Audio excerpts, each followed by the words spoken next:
Salut tout le monde, comment allez-vous? Moi ça va plutôt bien. Aujourd'hui on se retrouve pour une nouvelle histoire, une nouvelle vidéo, donc pour l'histoire de St. Jones. De son vrai nom, Carlos St. Jones Phillips, est donc né à Brooklyn, à New York. Voilà, mais il a grandi donc à Georgetown et en même temps en Guyane, Guyana plutôt. Donc voilà, alors en même temps donc il a grandi aux États-Unis, au Guyana, enfin au Guyana. Donc voilà, truc de fou, hein, vraiment niveau culture musicale, etc. Vraiment c'est un truc de fou. Voilà, donc il grandira entre la Guyana et les quartiers de Brooklyn. Il a commencé donc à créer de la musique vers l'âge de 12 ans et a été inspiré par son frère aîné qui rappait dans les quartiers avec des amis. Il a écrit donc sa première chanson lors de sa première année de lycée alors qu'il vivait en Guyana. Voilà, c'est déjà assez fou là-dessus. Et donc son influence musicale qui est quand même très très vaste, hein. C'est pas qui était, c'est plutôt qui est très vaste. Voilà, c'est un mélange des rappeurs de New York comme Jay-Z, Biggie, voilà, Jadakiss, etc., etc. Vraiment tout ce qui se faisait à New York. Et en même temps, les stars du dancehall qui dominent donc la scène musicale de la Guyana, comme Beenie Man, Sprague Benz et Buju Banton. Donc voilà, à partir de là, avec tous les mélanges musicaux, ça va être quelque chose. Ça va être quelque chose de très très intéressant. Voilà, donc si vous avez vu un petit peu la vidéo sur l'histoire avec Zekin, donc j'avais parlé un petit peu du fait des mélanges musicaux qu'il y avait, parce que lui, voilà, il a été inspiré tout par rap français, rap US, voilà, tout ce qui se fait un petit peu un peu partout, et surtout aussi tout ce qui se fait du côté de la Jamaïque. Et on ressent beaucoup, hein, au niveau donc de ces textes, eh bien un peu tout ça. Pour St. Jones, c'est à peu près la même chose, hein. Vraiment, on ressent vraiment les inspirations, voilà, de la Guyana. On ressent un petit peu les inspirations de tout ce qui est quartier Brooklyn, etc. Voilà, tout ce qui est Biggie, Tupac et autres. Vraiment, tu le sens. Et tout ce qui est donc dancehall, tout ce qui est un peu de là-bas, quoi, de tout ce qui est donc Amérique latine, tu le sens aussi. Vraiment, c'est un truc de fou et ça va donner vraiment un sacré mélange. Bref, donc à la base, il commence le rap avec des battles, puis donc il va rapidement commencer donc à montrer un talent naturel pour écrire donc des trucs mélodiques, voilà. Avant donc d'adopter le nom de St. Jones, c'est bien la chanter et écrit en utilisant son nom de naissance, Carlos St. John.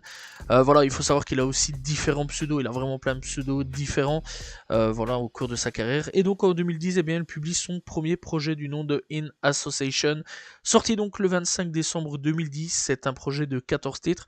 On retrouve ensuite donc un EP du nom de St. Jones Portfolio, voilà, sorti donc le 29 janvier 2011.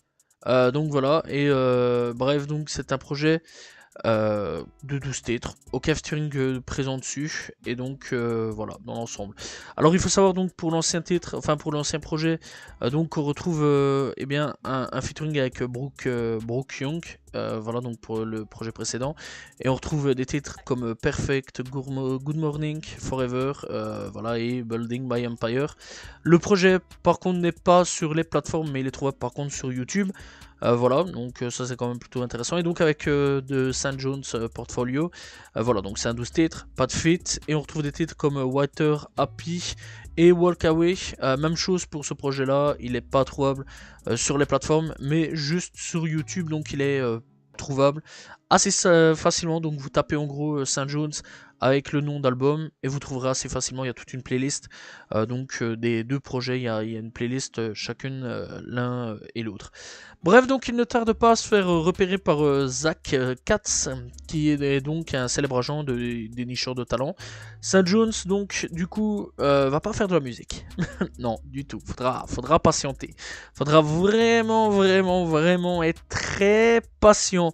Donc il part donc pour Los Angeles pendant 2 mois et devient auteur et voilà, il travaille pour des textes dédiés à Rihanna. Voilà, Rihanna, oui, clairement. Bien que cette première expérience avec le monde du show business s'avère stérile, en gros, elle n'a pas accepté.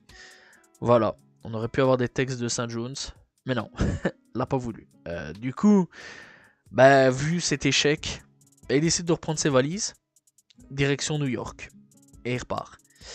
Mais c'est pas fini, parce que du coup, direction New York, où il réécrit de la musique et il coécrit donc la chanson No Interruption avec Woody Allen en 2012. À la suite donc de ce succès, parce que ouais, il y a eu quand même un succès, on va pas déconner, voilà. On lui propose donc d'autres projets d'envergure pour Keisa. Voilà, on lui doit aussi The Love Piano et Bad Thing. Voilà, Cher le sollicite aussi pour Crash, une chanson faisant partie donc de l'album Art to Love.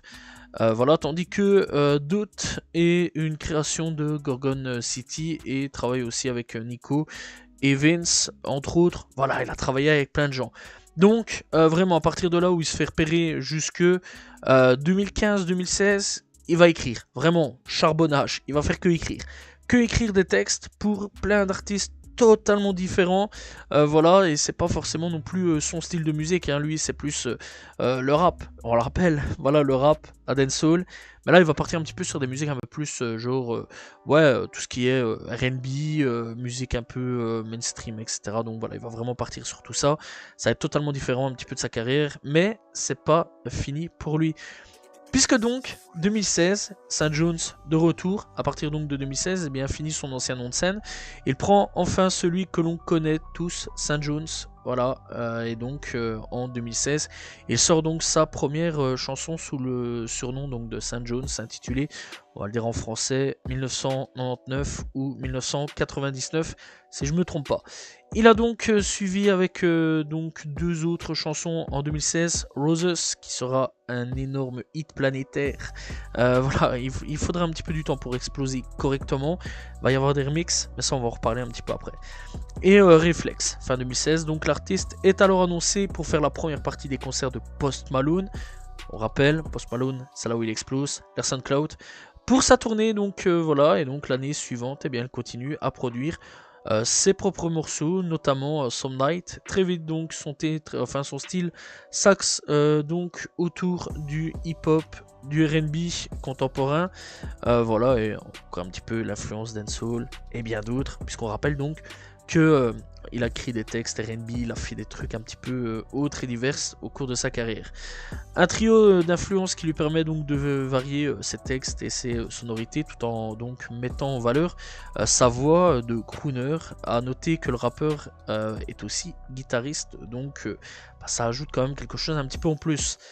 En février 2017, eh bien, l'album de Jidenna, The Chief, est publié en vedette, donc la chanson Helicopter BOR que St. Jones a coécrit.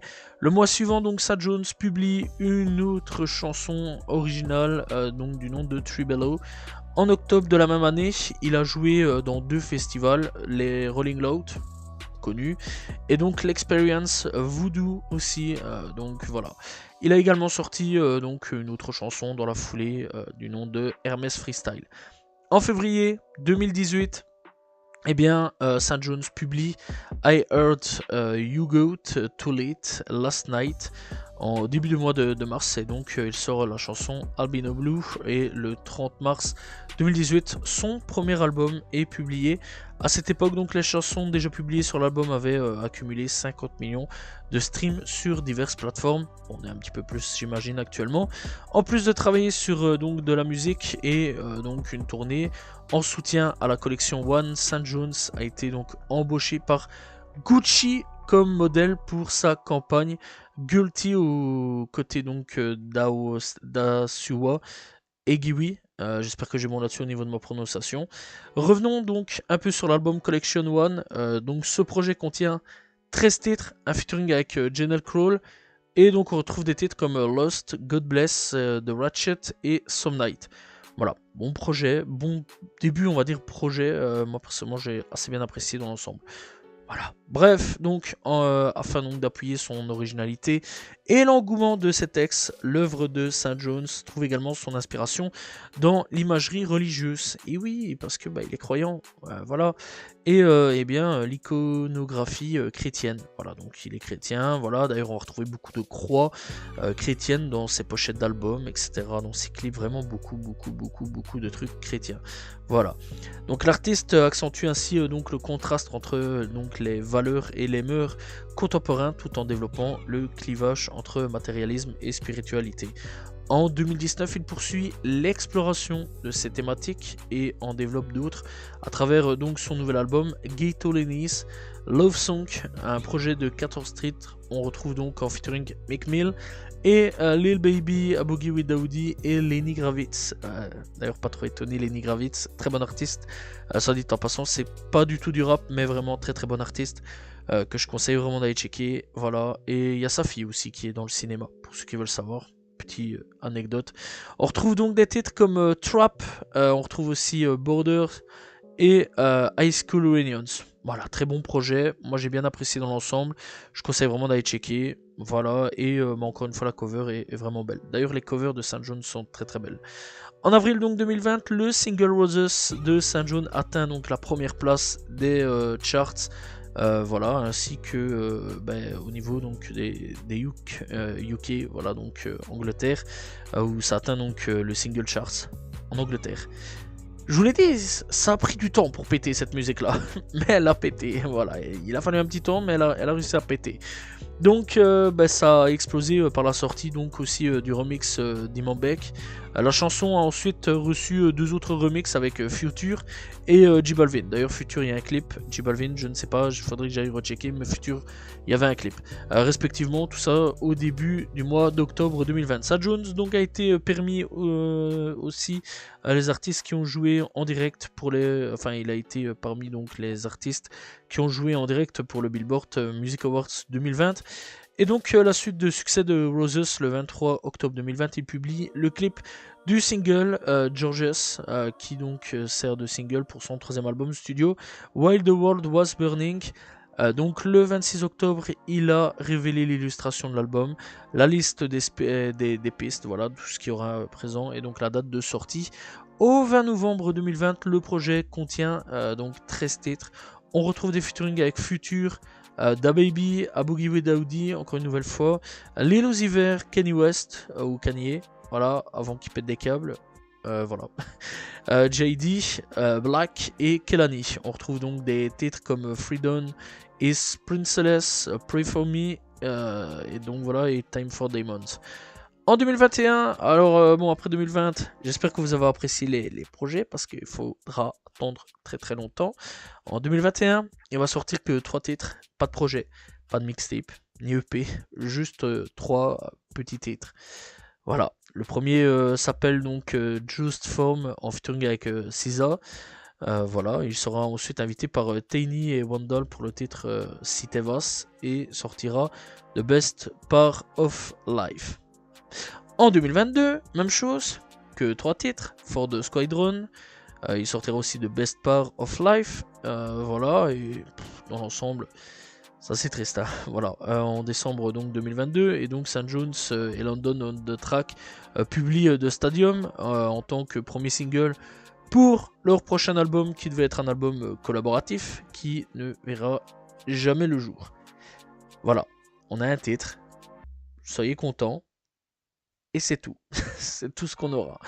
En 2023, il y aura un petit peu plus de sons comme Over Simultate, on aura You Like It, Hate Me, Street Opera, Jessica et Stand United. Voilà, et en 2024, même chose que des singles, aucun projet, il sortira Humble, Circle, qui aura droit à un style d'EP bien spécial.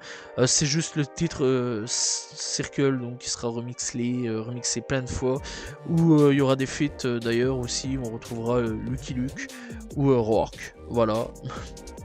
Dans l'ensemble, c'est tout ce qu'on aura. Et donc on retrouve comme autre titre, autre single pour 2024, Body on Me et Glitching comme dernier titre de l'année. En 2025, après quand même 5 ans, 4 à 5 ans d'album, sans album, St. Jones sort enfin un nouveau projet le 21 février 2025. Un projet de 18 titres au featuring. Voilà, on retrouve des titres comme Never Meet, Superman, Stone et Loneliness. Voilà, dans l'ensemble, c'est tout ce qu'on aura. Et bon, voilà, que dire de plus sur St. Jones. Personnellement, j'aime bien. Voilà, j'aime bien, je trouve qu'il apporte un petit truc vraiment vraiment intéressant dans le milieu du rap, c'est un petit vent de fraîcheur on va dire. On va dire par contre que depuis quelques années, je trouve ça plutôt dommage qu'il n'ait pas forcément donné signe de vie, sauf sur quelques singles donnés par-ci, par-là, voilà, pour faire plaisir. Après dans l'ensemble c'est pas trop grave, hein, j'aime toujours sa musique. Voilà, actuellement donc il a l'air, on dirait bien décidé de revenir dans la musique. On peut remarquer qu'il est apparu dans For Shooter Only, voilà, pour venir rapper, etc. Et sur de Daunty aussi. Après, il n'a pas forcément besoin de sortir un projet, voilà, puisqu'on rappelle dans tous les cas qu'il est quand même dans plusieurs autres projets, puisque il écrit pour les autres. Voilà, donc il écrit pour d'autres artistes et ça c'est quand même plutôt cool. Et en même temps il est dans la mode, hein. S'il continue avec Gucci etc, c'est sûr et certain il est dans la mode. Donc voilà, et je suis sûr qu'en cherchant durant 2020 à maintenant, il a sûrement écrit pour des rappeurs ou même des artistes que l'on connaît, autre que Rihanna bien sûr, hein, voilà, avec qui malheureusement il a échoué, ou même Woody Allen, mais bon dans l'ensemble je suis sûr et certain qu'il a écrit pour d'autres personnes au cours de sa carrière, mais ça faut chercher, dans l'ensemble faut chercher, et dans l'ensemble, on va pas non plus prendre la pelle et commencer à creuser pendant 5 ans pour savoir s'il y a eu des textes de St. Jones ou non. Bref, donc dans l'ensemble, ouais, c'est un artiste que je conseille vraiment d'aller checker si vous connaissez pas, et si vous connaissez et que vous avez été dans la période 2016-2020, je vais dire, voilà, période SoundCloud, à ce moment-là, il a bien pété, vraiment, il a vraiment bien pété. Ensuite, il a un peu disparu, mais je pense que vous avez sûrement aimé St. Jones au moment où il a apparu. En tout cas, moi, j'ai bien apprécié ce qu'il a fait, et avec son nouvel album, c'est ça qui m'a donné un petit peu envie de parler de lui, donc voilà. Et dans l'ensemble, c'est pour ça aussi qu'aujourd'hui j'en parle, parce que c'est un très bon artiste que j'apprécie énormément, et même avec son nouvel album, il n'a pas vraiment perdu son talent, que du contraire, je trouve toujours son projet, je trouve toujours très très fort et son projet excellent. Voilà, c'est donc la fin de cette vidéo sur l'histoire de St. Jones. Voilà, n'hésitez pas donc à vous abonner, liker, commenter, partager. On se retrouve très prochainement pour une nouvelle vidéo. N'oubliez pas aussi d'aller checker sur mes réseaux, voilà, pour suivre l'actualité rap US, rap FR, et aussi l'actualité en général du gaming et autres. Oui, voilà, sur Instagram, ça c'est plus tout ce qui est gaming et autres. Donc voilà, et on se retrouve demain pour une nouvelle vidéo. Salut tout le monde, ciao ciao.